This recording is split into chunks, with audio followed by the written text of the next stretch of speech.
Resort. Here in Manila, Manila Province.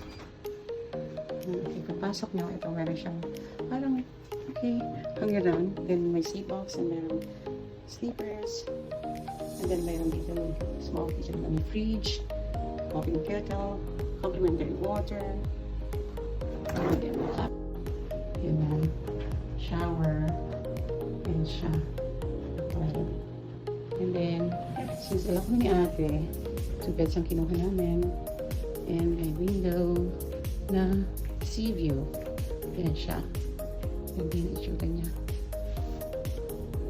Tapos eto, ang terrace.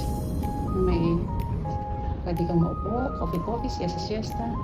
Tapos yan ang mga game rito. Kikino-construct sa Manila Bay. And then this one, ang view niya. Yan. Ganda naman. Happy naman. Happy kami ni Ate SB dito. Yan.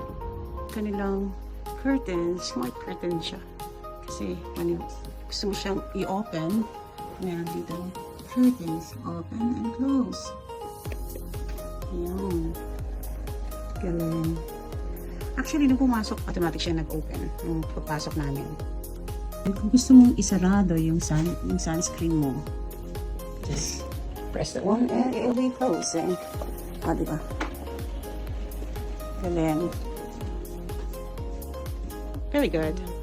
Switches na word lights. And you even have your personal reading lights in case you want to read. Yan. So, kung gusto mo siyang i-open, yan. If you want to read lang, you want to sleep na, you don't want to disturb yung kasama mo. Lime Resort, Manila.